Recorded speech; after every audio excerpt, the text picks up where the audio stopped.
ప్రజాతంత్ర ప్రేక్షకులకు నమస్కారం. ఈనాటి మన సంభాషణకు ముఖ్య అతిథి దేవి, సామాజిక కార్యకర్త, సాంస్కృతిక కార్యకర్త, చాలా బలమైనటువంటి వాయిస్. ప్రజా ఉద్యమాలలో, మహిళా ఉద్యమాలలో దేవిది బలమైనటువంటి గొంతు. అందుకనే అంతే బలంగా తన మీద ట్రోల్స్ కూడా వస్తూ ఉంటాయి. ఈరోజు దేశమంతా కూడా ఒక విషయం మీద ఊగిపోతుంది, ఆందోళన చెందుతుంది. మరీ ముఖ్యంగా మహిళలు ఆందోళన చెందుతున్నారు. 11 సంవత్సరాల క్రితం నిర్భయ విషయం వచ్చింది. ఆ తర్వాత తెలంగాణలో దిశ విషయం జరిగింది. ఇప్పుడు వెస్ట్ బెంగాల్లో అభయ ఇష్యూ జరిగింది. ఆర్జేకర్ హాస్పిటల్లో జరిగినటువంటి విషయము చాలా మంది మనసుల్ని కలిచివేస్తుంది. మరీ ముఖ్యంగా మహిళలు ఒక భయభ్రాంతులకి గురవుతున్నటువంటి సందర్భం. చదువుకుంటున్న పిల్లలు కావచ్చు, పని చేస్తున్నటువంటి వాళ్ళు కావచ్చు. అంటే మనకి అత్యాచారాలు అనేటటువంటిది చాలా పెద్ద హిస్టరీ ఉంది భారతదేశంలో. మొత్తం మహిళా ఉద్యమాల చరిత్రను చూస్తే గనక చట్టాలలో మార్పుల కోసం, మరీ ముఖ్యంగా అత్యాచార చట్టాల్లో మార్పుల కోసం చేసిన కృషి చాలా పెద్దది. దాని ఫలితమే ఈరోజు ఉన్నటువంటి చట్టాలు. కానీ ఇన్ని చట్టాలు వచ్చినప్పటికీ, ప్రభుత్వాలు మారుతూ ఉన్నప్పటికీ కూడా ఆ జెండర్ సెన్సిటైజేషన్ అనేటటువంటిది చాలా తక్కువ అనేటటువంటిది చెప్పాలి. పని ప్రదేశంలో ముఖ్యంగా వృత్తిపరమైనటువంటి, అందులో వైద్య వృత్తిలో ఉన్నటువంటి మహిళ మీద, డ్యూటీలో ఉన్నటువంటి మహిళ మీద జరిగినటువంటి దాడి, ఆమె తర్వాత చంపేయటం, వీటన్నిటినీ ఈరోజు ఇంకొంచెము అంటే ఒక సెన్సేషన్గా కాకుండా ఆలోచనాత్మకంగా అసలు ఈ సంఘటనలు జరగటానికి కారణం ఏంటి, ఇవి దేశ రాజకీయాల్లో ఈరోజు కల్పిస్తున్నటువంటి అంశాలేంటి, ఇవన్నీ కూడా ఈరోజు మనం మాట్లాడుకుందాము. వీటన్నిటిని మనం ఎట్లా చూడాల్సి ఉంటుంది, అట్లానే ప్రభుత్వాలు చేయాల్సినటువంటి పని ఏంటి, ప్రభుత్వాలు తమ బాధ్యత నుంచి పూర్తిగా ఎందుకు పక్కకి వెళ్ళిపోయాయి, ఏ రకమైనటువంటి ప్రశ్నల ద్వారా ప్రభుత్వాలని మనం నిద్రలేపగలుగుతాము, రాజకీయ పార్టీలని మనం నిద్రలేపగలుగుతాము అనేటటువంటి వేపుగా మన సంభాషణని కొనసాగిద్దాము. హలో దేవి. హాయ్. ఇప్పుడు కలకత్తాలో జరిగినటువంటి అంశము చర్చలో ఉంది. అయితే ఇది కేవలం ఒక సంఘటనగానే చూడలేము. అనేక వ్యవస్థీకృతమైనటువంటి అంశాలు దీంట్లో కనిపిస్తున్నాయి. అది రాజకీయ పరంగా కావచ్చు, పని ప్రదేశంలో కావచ్చు, వృత్తిపరమైనటువంటి దాంట్లో కావచ్చు, యంగ్ ఏజ్లో ఉండేటటువంటి దాని మీద రక్షణ, ముఖ్యంగా ఏ రకమైనటువంటి రక్షణ వ్యవస్థలని ప్రభుత్వాలు ఆలోచించకపోవటం కావచ్చు. వీటిని ఎట్లా మనము ఈ మొత్తం అంశంలో ఉన్నటువంటి సంక్లిష్టతలను ఎట్లా అర్థం చేసుకుంటాం? ఒక విషయం ఏంటంటే, ఇప్పుడు మీరు ఏ ఘటనలో చూసినా అత్యాచార ఘటనలు అనేది అప్పటికప్పుడు స్పాంటేనియస్గా జరిగేవిగా చాలామంది అనుకుంటారు. స్పాంటేనియస్గా ఇప్పుడు కోరిక పుట్టింది, లేకపోతే ఆ నిమిషంలో డిజైర్, లస్ట్ జరిగింది, అందువల్ల కాదు. ప్రతి rape is a culmination of so many things, అనేక విషయాల సమాహారం. ఇందులో ఇది వెల్ ప్రీప్లాన్డ్. అతను ఎవరైతే నిందితుడు ఉన్నాడో, ఎడిక్షన్ ఉంది, పార్న్ ఎడిక్షన్. అతను ఎప్పటి నుంచో ఈ అమ్మాయిని టార్గెట్ చేస్తున్నాడు. దానికి తోడు ఈ అమ్మాయికి ఏదో అక్కడ డ్రగ్స్, అది క్లారిటీ రాలేదు. అంటే అక్కడ ఆ యూనివర్సిటీలో వస్తున్న మందులు ఏవైతే ఉన్నాయో అది అమ్ముకుంటున్న దాంట్లో భాగస్వాములుగా ఉన్న వాళ్ళ మీద ఈ అమ్మాయి ఏదో కాస్త విజిలెన్స్ చేస్తామనింది అనేది కూడా వస్తుంది బయటికి. దాంతోపాటు మామూలుగా డ్రగ్స్, మాదక ద్రవ్యాలు జరుగుతున్నాయి, మాదక ద్రవ్యాలకు అలవాటు పడిన ఇంటర్న్స్ ఉన్నారు అనేది కూడా డాక్టర్స్ ఫ్రెటర్నిటీ నుంచి చెప్తున్నారు. వాళ్ళని కూడా నేను రిపోర్ట్ చేస్తాను, మీరు ఇక్కడ డ్రగ్స్ సర్క్యులేట్ చేస్తున్నారు అని చెప్పిందని. వీటన్నిటికీ ఆ ప్రిన్సిపల్ ఎవరైతే ఉన్నారో అతను పెద్ద మాఫియాగా వ్యవహరిస్తాడని, అంచేత ఇవన్నీ కలిపి ఈ అమ్మాయి మీద నోరు మూపిచ్చే ప్రక్రియలో భాగంగా ఇది జరిగిందనే వాదన, కాన్స్పిరసీ థియరీ వస్తుంది. సరే, ఇవన్నీ ఆ తర్వాత కాలంలో వచ్చిన అంశాలు. ఇందులో మనం ఇవన్నీ థియరీలు పక్కన పెట్టిన 2-3 వాస్తవాలు మాట్లాడదాం. ఒకటి, ఆ అమ్మాయి మీద అత్యాచారం జరిగింది. అది గ్యాంగ్ రేపా, ఇండివిజువలా? ఒక రేప్ జరిగింది, ఒక హత్య జరిగింది. ఇది జరిగిన తర్వాత ప్రిన్సిపల్ వ్యవస్థీకృతంగా తల్లిదండ్రులకి ఏం చెప్పాలి? ఆఫ్టర్ కేస్ సినారియోలో ఆత్మహత్య జరిగింది, అనారోగ్యంగా ఉంది, ఆత్మహత్య చేసుకుంది. 6 అవర్స్ పోలీస్కి ఇన్ఫార్మ్ చేయాలి. ఒక ఇన్స్టిట్యూట్ హెడ్గా 6 అవర్స్ ఇన్ఫార్మ్ చేయాలి. తర్వాత అతను రాజీనామా చేశాడు. రాజీనామా చేయగానే అతన్ని తీసుకెళ్ళి విత్ ఇన్ ఏ డే వేరే ఇన్స్టిట్యూట్కి హెడ్ వేశారు గవర్నమెంట్. అంటే ఇమ్మీడియట్గా వచ్చేదేంటి? మమతా బెనర్జీ గవర్నమెంట్కి నీ వెస్టెడ్ ఇంట్రెస్ట్ ఏంటి ఈ వ్యక్తిలో అనే ప్రశ్న వస్తుంది.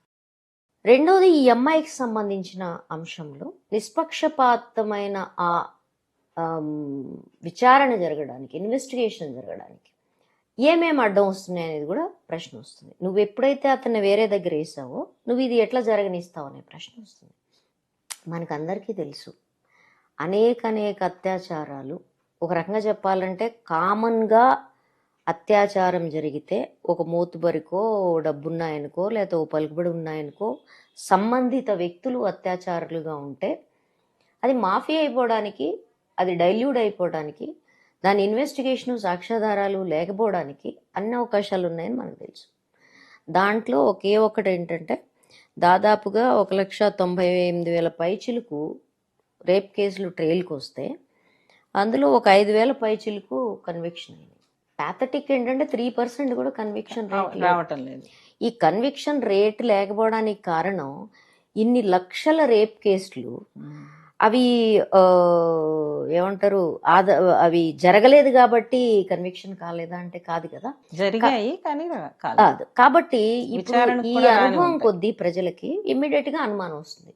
నువ్వు ఆ వ్యక్తిని భుజాన వేసుకుని మోస్తున్నావు అంటే నువ్వు ఏం దాయడానికి ప్రయత్నిస్తున్నావు అని.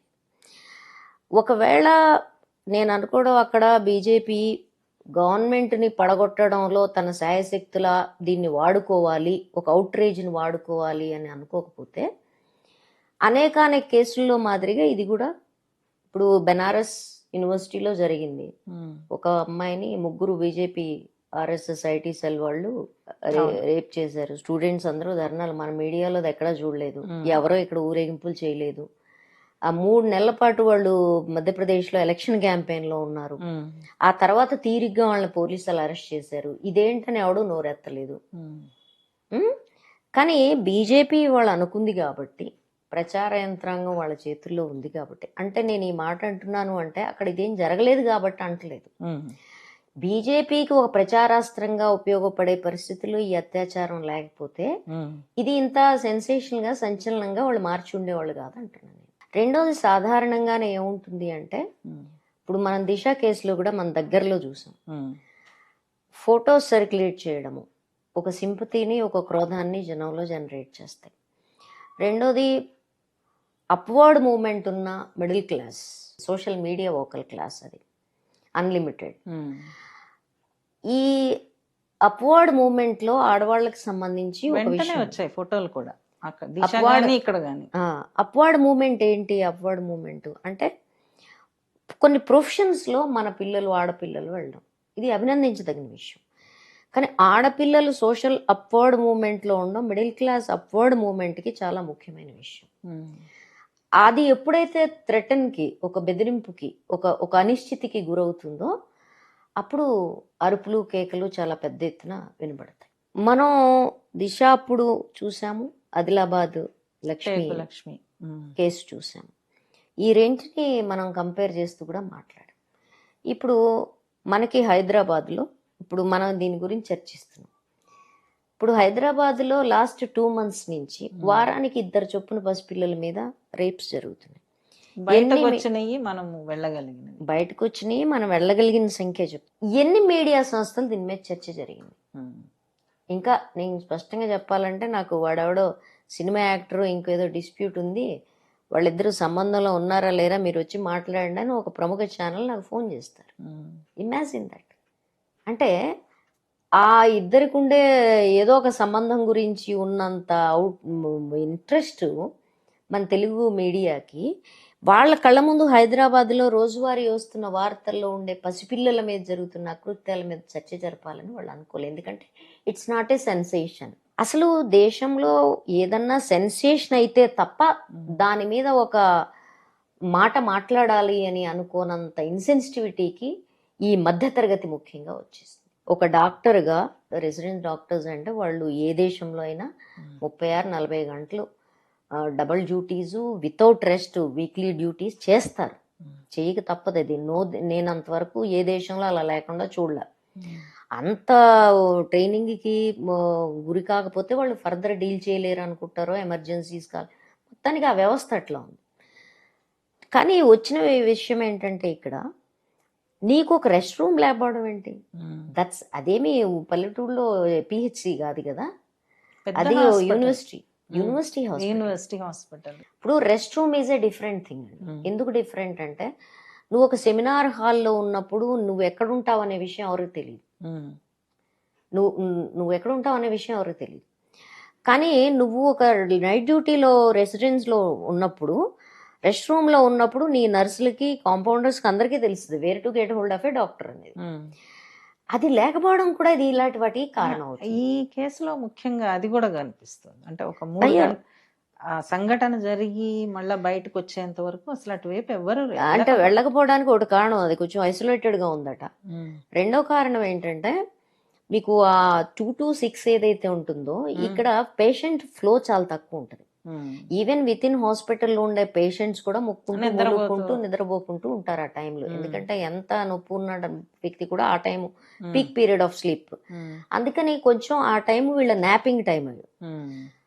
ఈ వీళ్ళ నాపింగ్ టైమే కాదు, నర్సులు వాళ్ళు కూడా నాపింగ్ టైం. తర్వాత అది ప్రీ ప్లాన్డ్ గా లోపల వాళ్ళు బయట వాళ్ళు కలిసి చేసిన విషయం.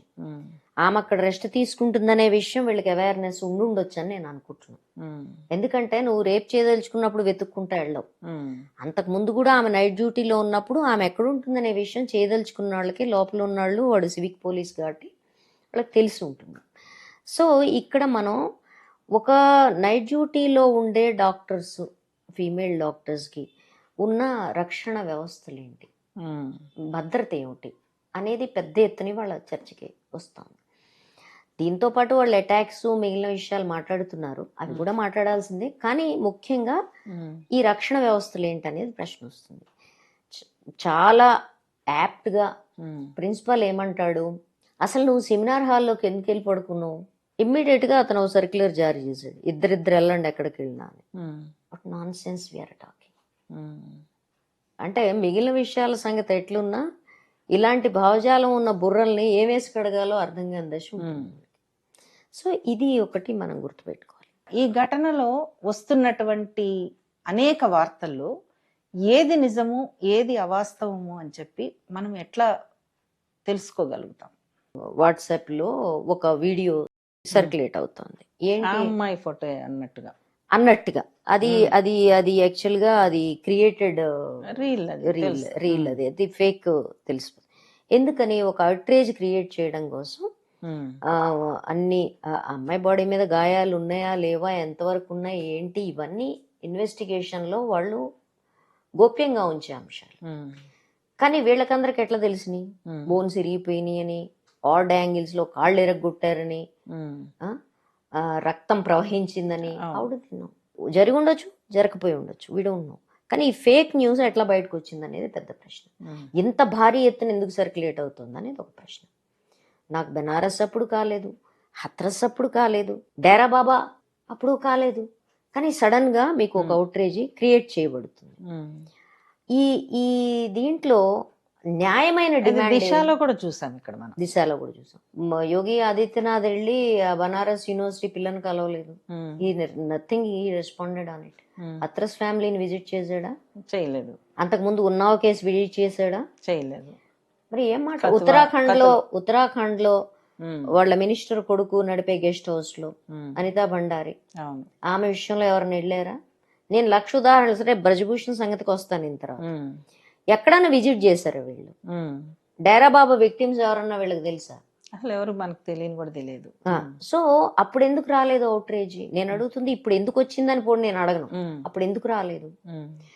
తర్వాత రెండో విషయం ఇందులో ఏమవుతుందంటే, స్త్రీల శరీరము అనేది వీళ్ళకేమో ఒక రేప్ చేసి హత్యకి చేయగలగడానికి అవసరమైన ఒక స్పెక్టికల్, వైభవోపేతమైన ఎగ్జిబిషన్ చీజ్ కింద మారిపోయింది. దాని మీద ఓవర్ ఇంపోజ్ అయ్యేది రీఇంపోజింగ్ పొలిటికల్ ఇష్యూ వచ్చింది అనుకోండి, అప్పుడు ఏమవుతుందంటే ఆ ఫ్యామిలీ ఇచ్చిన న్యాయమైన డిమాండ్స్ అన్ని పక్కకి వెళ్ళిపోయి ఏవేవో డిమాండ్స్, ఏవేవో వ్యవహారాలు, ఏవేవో చర్చలు బయటకు వస్తాయి. ఏవేవో చర్చలు బయటకు వస్తాయి. ఆ మృతురాలి యొక్క మినిమం డిగ్నిటీ, హుందాతనం, మర్యాద ఏముంటుందో అదంతా ఇప్పుడు రోడ్డు మీదకి వచ్చింది. అమ్మాయికి లేకుండా పోయింది. అంటే చావులో కూడా ఎందుకంటే మర్యాద లేకుండా చేసావు నువ్వు. ఇది సిరీస్ ఆఫ్ మహిళా ఉద్యమం పెట్టినటువంటి అంశం కూడా మొదటి నుంచి కూడా రేపు చట్టాలలో తీసుకోవాల్సిన మార్పుల్లో బాధితురాలికి ఒక గౌరవం ఉంటుంది, బాధితురాలి శరీరానికి ఒక గౌరవం ఉంటుంది. They don't obey it. పేరు బయటకు రాకూడదు, ఫేస్ బయటకు రాకూడదు. అది మనం ఒక్కటే కాదు, ఇప్పుడు సుప్రీంకోర్టు నాకు తెలిసి 100 సార్లు చెప్పింది ఆ విషయం. చట్టంలో ఉంది, 100 సార్లు చెప్పింది. అండ్ మీడియా కూడా కేర్ చేయదు దాని మీద. ఇప్పుడు అది పొలిటికల్ దీంతో ఫ్లేర్ అప్ అయింది అనుకోండి, దాన్ని ఎంత క్యాష్ చేసుకోగలిగితే అంత చేసుకుంటారు. అప్పుడు ఏమవుతుంది, బాధితురాలు కుటుంబం they will never be the same, never be the same. వాళ్ళకి అసలు ఒక న్యాయం జరిగింది అనే దానికంటే కూడా ఈ డ్రామా ఎక్కువైపోయింది.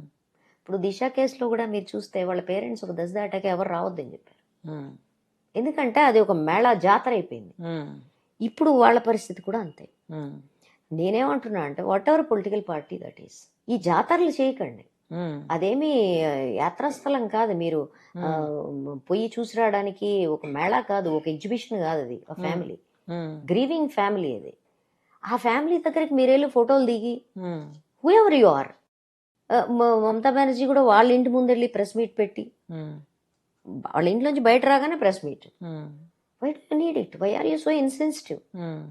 తర్వాత ఆమె ప్రకటన ఇచ్చింది, ఫ్యామిలీ ఏం చెప్పినా నేను అంగీకరిస్తాను అంటే. టు ద ఎక్స్టెంట్ మనం మైన్యూట్గా చూస్తే, నేనేం మమతా బెనర్జీని సమర్థించట్లే, ఇప్పుడు ఆమె చేసినవి తర్వాత మాట్లాడుతాను, కానీ to the extent CBI BJP government కన్సర్న్లో ఉంది, వాళ్ళు ఎంక్వైరీ చేస్తే తనకు వ్యతిరేకంగా వస్తుంది అనేది దృష్టిలో ఉండి కూడా సిబిఐ మీరు కోరుకుంటే నేను ఇస్తాను అని చెప్పి క్లియర్గా చెప్పింది. That's a sensitivity. నీకు నా వ్యవస్థ మీద నమ్మకం లేదు, ఓకే, నీకు ఏ వ్యవస్థ మీద నమ్మకం ఉంటే నేను అది ఇస్తానని చెప్పి. అట్లాగే రెండో విషయం ఏంటంటే గూండాల దాడి. వీళ్ళెవరు, ఇది పెద్ద ప్రశ్న. మొత్తం సాక్ష్యాధారాలు ధ్వంసం చేశారు అనేది మీడియాలో వస్తున్న పెద్ద సర్క్యులేషన్. ఒక హాస్పిటల్ మీద, అందులో ఒక సంఘటన జరిగి ఒక ఆందోళన నడుస్తున్నటువంటి సందర్భంలో అంతమంది దాడి చేయబోతున్నారనేటటువంటి సమాచారం పోలీస్ యంత్రాంగంలో లేదు అని అంటే అది నమ్మదగినటువంటి విషయమా? అసలు ఈ దాడి జరిగే నాటికి 13th 14th జరిగింది. దాడి జరిగే నాటికి సాక్ష్యాధారాల సేకరణ మొత్తం అయిపోయింది, కార్డ్ అండ్ ఆఫ్ కూడా అయిపోయింది. అది వీళ్ళు దాడి చేసినప్పుడు సాక్ష్యాధారాలు నాశనం చేశారు అని మాట్లాడితే, అసలు 6 గంటల పాటు అక్కడున్న ప్రిన్సిపల్ ఎందుకు పోలీసులకి రిపోర్ట్ చేయలేదు, వ్యవస్థాగతంగా వచ్చిన ప్రాబ్లం ఏంటి అనేది మాట్లాడకుండా వాళ్ళెవరో చేశారు బయట నుంచి వచ్చి. ఒకటి, పోలీసులకి తెలియకుండాను ఎవరికి తెలియకుండా 100 మంది గ్రూప్ వచ్చి హాస్పిటల్ మీద దాడి, అక్కడ కూర్చున్న డాక్టర్స్ మీద దాడి చేస్తారని నేను అనుకోను. ఇంటెలిజెన్స్ వ్యవస్థలు రాష్ట్ర ప్రభుత్వాలవి అంత చేతగానితనంలో ఉన్నాయని నేను అనుకోను. ఈ దాడికి అనుమతి ఇచ్చారు, కారణం ఏంటి? దీన్ని ఫ్లేరప్ కాకుండా ఆపదలుచుకున్నారా? ఈ దాడి చేసింది జూనియర్ డాక్టర్సే అని వాళ్ళని ఎత్తిన ఈదలుచుకున్నారా? ఏదన్నా కావచ్చు. At the end of the day మనకు అనిపించేది ఏంటి, ఒక వ్యక్తిని అరెస్ట్ చేశారు, ఈ 100 మందిలో దాడి చేసిన 100 మందిలో ఇప్పటి వరకు వాళ్ళకి దొరకలేదంట. బిల్కిస్ బాను కేసులో పలాయనైన వాళ్ళు ఎట్లా దొరకలేదు, వీళ్ళు కూడా దొరకలేదు. సరే, ఇప్పుడు next question commissioner of police. అతను ఏమంటున్నాడంటే వెరీ ఇంట్రెస్టింగ్, అతను ఓపెన్గా వెళ్ళి స్టూడెంట్స్తో ఇంటరాక్ట్ అయ్యాడు. నేను అది పాజిటివ్ ఫ్యాక్టర్గా ఫీల్ అవుతున్నాను. అతను వెళ్ళి వాళ్ళతో 3 hours కూర్చున్నాడు వాళ్ళ మధ్యలో. చెప్పండి మీకేంటి, ఎక్కడ ఏంటి అని అడిగి వాళ్ళకేం హామీ ఇచ్చాడు, చట్ట పరిధిలో ఈ ఇన్వెస్టిగేషన్ జరిగే దాంట్లో చట్ట పరిధిలో నేను ఏది రివీల్ చేయగలనో అదంతా మీకు రివీల్ చేస్తాను. ఆ కంటిన్యూషన్ ప్రెస్ మీట్ నేను చూస్తున్నాను, ఈజ్ అప్డేటింగ్ ఎవ్రీ టైం. అతను ఏమంటాడంటే, సాక్ష్యాధారాలు నేను గల్లంతు చేస్తే నన్ను మీరు క్రిమినల్ గా ప్రాసిక్యూట్ చేసుకోవచ్చు, బికాజ్ చట్టంలో అది ఉంది అంటాడు. సో నువ్వు నిరూపించాలి అతని మీద సాక్ష్యాధారాలు అతను గాయబ్ చేశాడని ఇది నువ్వు నిరూపించాలి. అది లేదు, ఇవన్నీ అబద్ధాల పుకార్లు, ఫేక్ న్యూస్ పుకార్లే జరుగుతుంది. రెండోది, సాక్ష్యాధారాలు నాశనం చేస్తే ఒకవేళ లెటస్ సే ఒకవేళ జరిగితే సిబిఐ వచ్చి అక్కడ ఏమి ఓడబీకుతుంది చెప్పండి? మీరేమన్నా వరల్డ్ రెనౌండ్ ఇన్వెస్టిగేటర్సా? మీ ఇన్వెస్టిగేషన్ పవర్స్ ఏంటనేది సుప్రీంకోర్టు చెప్పింది. నువ్వు క్రిమినల్ కేసెస్ వదిలే, నీ ఎకనామిక్ కేసెస్ లో 5,000 కేసులు నువ్వు దాఖలు చేస్తే దాంట్లో 50లో సాక్ష్యాధారాలు నువ్వు చూపించలేకపోయావు అని మొక్క చివాట్లు పెట్టింది నేను సుప్రీంకోర్టు. మరి నువ్వు ఇక్కడ వచ్చి ఏం చేస్తావు చెప్పు వారం రోజుల తర్వాత నాకు. సో ఈ సిబిఐని ఇందులోకి లాగడము ఆ ఫ్యామిలీ డిమాండ్ కావచ్చు, ఫ్యామిలీలకు ఉండే అమాయకత్వాలు ఉంటాయి. అయితే వాళ్ళు చేసిన డిమాండ్ లో ఒకటి ఉంది, వాళ్ళు సిబిఐని కూడా పూర్తిగా నమ్మల. వాళ్ళు ఏమడిగారంటే జుడిషియరీ పర్యవేక్షణలో ఇది జరపండి అని అడిగారు. డాక్టర్స్ కూడా అదే అడుగుతారు. సో అది హైకోర్టు తీసుకోలేదు, ఈ సుప్రీంకోర్టు నిన్న దాన్ని సుమోటోగా తీసుకుంది. Let us see what happens. ఈ మొత్తం కాండలో నాకు 2-3 అంశాలు అంటే మనం గతంలో మాట్లాడినవే కనిపిస్తున్నాయి. ఒకటి, నీ గురించి నీ మీద ఏదన్నా జరిగితే ఎవరన్నా మాట్లాడాలి అంటే నువ్వు మిడిల్ క్లాస్, అర్బన్, చదువుకుని, ఫేర్, గుడ్ లుకింగ్ ఉంటే అప్పుడు మాత్రమే నీ బతుకు గాని నీ చావు గాని చర్చకు వస్తుంది, ఈ సొసైటీకి చర్చకు వస్తుంది. లేకపోతే పసిపిల్లల దగ్గర నుంచి, కూలీ కుటుంబాల దగ్గర నుంచి, వలస కుటుంబాల దగ్గర నుంచి, వ్యవసాయ కుటుంబాల దగ్గర నుంచి, ఈ కుటుంబాల్లో అసంఖ్యాకంగా భారతదేశంలో లక్షల సంఖ్యలో రోజువారీ జరుగుతున్న అకృత్యాల గురించి ఎవరు ఆలోచించను కూడా ఆలోచించరు. ఎందుకంటే దట్స్ నాట్ ఎ సెన్సేషన్, అది సంచలనం కాదు కాబట్టి అసలు ఇది కౌంట్లోకి రావు. ఈ కౌంట్లోకి రానితనం ఎట్లా ఉంది అంటే, ఇప్పుడు నీ మీద ఎవడన్నా ఒకడు కామెంట్ చేస్తే అది అసలు చర్చనీయాంశం కాదు, కామెంటేగా పట్టించుకోకు. నీ గురించి నీ పని ప్రదేశంలో ఎవడన్నా వెకిలిగా వ్యవహరిస్తే ఏం పోయిందిలే, దీనికి పెద్ద అక్కడ దాకా లాగడం ఎందుకు. ఇక్కడ ఇంకొక విషయం కూడా చర్చకు వస్తుంది. ఇప్పుడు అది పని ప్రదేశం, వర్క్ ప్లేస్. ఆ నిందితుడు ఎవడైతే ఉన్నాడో వాడి ఫోన్లో ఈ అమ్మాయికి ఫోన్ చేసి వేధించేవాడని, మెసేజ్లు పెట్టేవాడని కూడా వస్తున్నాయి. ఆ అమ్మాయి ఎవరికి రిపోర్ట్ చేయాలి? రిపోర్ట్ చేయడానికి అవసరమైన అంతర్గత ఫిర్యాదుల కమిటీ ఐసీసీ ఉందా? లేకపోతే ఎందుకు లేదు? ఈ సోకాల్డ్ ప్రిన్సిపల్ హాస్పిటల్ చుట్టూనే పనిలో ఉన్నాడు, దానికి కూడా వస్తా. ఈ ఐసీసీ ఎందుకు లేదు? ఒకవేళ గతంలో ఫిర్యాదు ఇచ్చిందా? ఇవి కూడా మనం మాట్లాడాలి. ఎందుకంటే ఇది వ్యవస్థాగతమైన వైఫల్యం.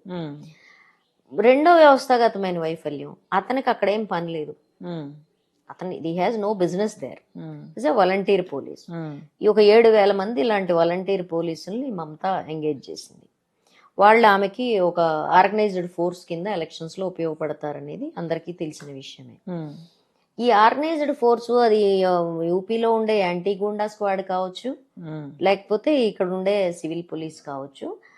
ఏ పొలిటికల్ పార్టీ అధికారంలో ఉండి ఆ వ్యవస్థని క్రియేట్ చేస్తుందో వాళ్ళకి సంబంధించిన గూండా గ్యాంగ్ ఇది, యూత్ గూండా గ్యాంగ్. వీళ్ళు ఏం చేస్తారు? ఇంటిమిడేట్ చేస్తారు, అటాక్ చేస్తారు, కంట్రోల్ చేస్తారు, వగేరా వగేరా. అట్లాంటప్పుడు ఏమవుతుందంటే వాళ్ళని వాళ్ళు అన్లిమిటెడ్ పవర్ అనుకుంటారు. ఎందుకంటే స్టేట్ గవర్నమెంట్ నీ మీద ఏమి కేసులు నమోదు చేయనప్పుడు నువ్వు జేఎన్యూల మీద దాడి చేస్తావు, జేఎన్యూ దాడి గురించి ఎవడు మాట్లాడు. లేకపోతే నువ్వు ముస్లిం యూనివర్సిటీ మీద దాడి చేయొచ్చు. ప్రతి ఉద్యమం ఎక్కడ ధర్నా జరిగితే దాని మీద రాళ్ళు వేయచ్చు, తుపాకులు రాళ్ల కాలం అయిపోయింది, తుపాకులు గోలీమారో సాలో తుపాకులు పట్టుకొని పోవచ్చు, దాని గురించి ఎవడు మాట్లాడు. కానీ సడన్ గా ఇది మాత్రం చర్చ అవ్వాలి, దీంతో పాటే అవన్నీ కూడా కావాలి. ఆ విషయం విస్మరిస్తున్నారు. కాబట్టి సమస్య ఏమొస్తుందంటే ఇక్కడ అసలు గవర్నమెంట్లు ఇలా హద్దు ఆపు లేని గుండా గుంపులకి ఒక లెజిటిమేట్ పేరిచ్చి వాళ్ళకి కూరలు ఇచ్చి వదలడం అనేది ఎట్లా అనుమతించడం వీలు? ఇందులో చాలా గ్లేరింగ్ గా కనబడుతున్న అంశం పోర్న్ అడిక్షన్. ఇది పోర్న్ అడిక్ట్ అయ్యి ఎక్స్పెరిమెంట్లు చేస్తున్న ప్రతి వాళ్ళల్లో, నేను 10 ఏళ్ల క్రితం వరంగల్ ఒక తాండాలో జరిగిన కేసులో చూశాను. 3 మగపిల్లలు, పాప 9 years old సంథింగ్, వీళ్ళు 14-15 years. అక్కడి నుంచి చూస్తున్నాను నేను, ఇవాళ కాదు. పశ్చాత్తాపం అసలు ఉండదు. పశ్చాత్తాపం లేపడానికి 2 ఉంటాయి. నువ్వు టీనేజ్ లో ఉన్నావు అనుకో, నువ్వు చేసిన వాటి కాన్సిక్వెన్సెస్ నీకు అర్థం కావు. నీ హార్మోనల్ హై రిస్క్ బిహేవియర్ లో ఉంటావు. నీ కథ అట్లా ఉంటది. అది అందుకనే మనం వాళ్ళని మైనర్స్ కింద ట్రీట్ చేస్తాం. కానీ ఇది హై రిస్క్ గ్రూప్ కాదు. వీడేమి టీనేజర్ కాదు, ఈజ్ అబోవ్. విచక్షణ జ్ఞానం ఉండాల్సిన మనిషి వాడు. వాడికి పశ్చాత్తాపం లేని దశకి పోర్న్ తీసుకొచ్చిందంటే ఇప్పుడు సైకలాజికల్ మేకప్ లో మన సైకాలజిస్టులు ఏం చెప్తారంటే 3% పీపుల్ కి ఈ క్రిమినల్ టెండెన్సీస్ ఉంటాయని చెప్తారు. 3% ఆఫ్ పాపులేషన్ హ్యావ్ దట్. కానీ నీ 97% పాపులేషన్ నీకు పాజిటివ్ లో క్రిమినలైజేషన్ కి వ్యతిరేకంగా ఉంటే ఆ ఎన్విరాన్మెంట్ క్రియేట్ చేస్తే ఈ 3% అసలు క్రిమినల్ టెండెన్సీస్ కోల్పోతారు. కానీ నీ 97% పాపులేషన్ లో ఇప్పుడు ఎంత పర్సెంటేజీ పోర్న్ కి వైలెన్స్ కి ఎడిక్ట్ అయినారు? ఇది పెద్ద ప్రశ్న దేశంలో. ఇప్పుడు 2013 నుంచి మన దేశంలో మనందరం సుప్రీంకోర్టులో డిమాండ్ పెడతా ఉన్నాం. ఏంటది? ప్రతి 2 ఏళ్లకి అది చర్చకు వస్తుంది. ఏంటది? వాళ్ళు ఏంటో 2 ఏళ్లకోసారి యానివర్సరీ జరిపినట్టుగా పిలుస్తారు యాక్టివిస్టుల్ని. ఏంటి? పోర్న్ నిషేధించండి, సింగిల్ పాయింట్ ఎజెండా. పోర్న్ నిషేధించాలి, గవర్నమెంట్ పిలుస్తారు. ఏమండే, మా దగ్గర ఎక్స్పర్టైజ్ లేదు. సింగిల్ వాక్యం ఐటీ యాక్ట్ లో భారతదేశంలోకి వచ్చే సెర్చ్ ఇంజన్లు వాళ్ళలోకి ఏదన్నా పోర్న్ సైట్ అప్లోడ్ అయితే దానికి రెస్పాన్సిబిలిటీ మీరే. సింగిల్ వాక్యం. నాలాంటి అజ్ఞానులకు కూడా తెలిసిన వాక్యం. నీకు వచ్చిన బాధ ఏంటి పెట్టడానికి? నీ మీద ఒక నెగిటివ్ కామెంట్ వస్తే నువ్వు ఇన్స్టా ఆపగలుగుతావు, ఫేస్బుక్ ఆపగలుగుతావు, టెలిగ్రామ్ ఆపగలుగుతావు, ట్విట్టర్ ఆపగలుగుతావు. ఇది అశ్లీలం కూడా కాదు, యాంటీ పొలిటికల్ క్రిటిసిజం వచ్చినా నువ్వు ఆపగలుగుతావు. వీళ్ళని నువ్వు జైల్లో కూడా వేయగలుగుతావు. కానీ ఈ దేశంలో కంప్యూటర్లో కూడా వెళ్ళగలుగుతావు. ఇవాళ as on today youngsters, teenagers అతలాకుతలం అయిపోతున్న అంశం ఏదైతే ఉందో పోర్న్, దీన్ని ఆపటానికి మాత్రం నీ 56 ఇంచీల ఛాతీలు పనిచేయడం లేదు. అరగంట కూడా, అరగంటలో 13 చట్టాలు నువ్వు ఆమోదించుకోగలుగుతావు. కానీ ఈ అమెండ్మెంట్ చేయడానికి నువ్వు సిద్ధంగా లేవు. అంటే ఈ దేశంలో అత్యాచారాలు ఇలా పెరుగుతూ ఉండాలని, మన దేశంలో యూత్ ఉద్యోగాలు మర్చిపోయి పోర్న్ చూసుకుంటూ బతకాలని ఈ దేశం పరిపాలకులు అనుకుంటున్నారని నేను అనుకుంటున్నాను. అత్యాచారాలు అరికట్టాలని ఈ దేశ ప్రభుత్వాలు అనుకోవడం లేదు. అది నా అభిప్రాయం. నా అభిప్రాయానికి మొన్న వాళ్ళని అత్యాచారం చెయ్యాలంటే భయోత్పాతం కలిగేలాగా, అదే కదా ప్రధాని మాట్లాడింది, జెండా సాక్షిగా. 10 ఏళ్ల నుంచి ఎవరు ఆపారు? 10 ఏళ్ల నుంచి ఎవరు ఆపారు? బిల్కిస్ బానో నిందితులకి నువ్వు మిఠాయిలు తినిపించి మెళ్ళలో నువ్వు దండలేస్తే ఈ భయోత్పాతం కలుగుతుందా? నువ్వు డేరా బాబాకి 6 ఏళ్ల కాలంలో 5.5 ఏళ్ళు వాడు బయట ఉంటే పెరోల్ మీద, మొన్న 13వ తారీఖున బర్త్డేకి నువ్వు పెరోల్ ఇచ్చి పంపిస్తే భయోత్పాతం కలుగుతుందా? సొరంగాలు తవ్వి అత్యాచారం చేసిన మనిషి వాడు, పర్మనెంట్ సొరంగాలు పెట్టుకుని, మరి భయోత్పాతం కలుగుతుందా? ఆశారాము, నారాయణ వాళ్ళిద్దరిని, అబ్బా కొడుకులు ఇద్దరిని నీ గవర్నమెంట్ ఆశ్రయం ఇచ్చినప్పుడు భయం కలుగుతుందా?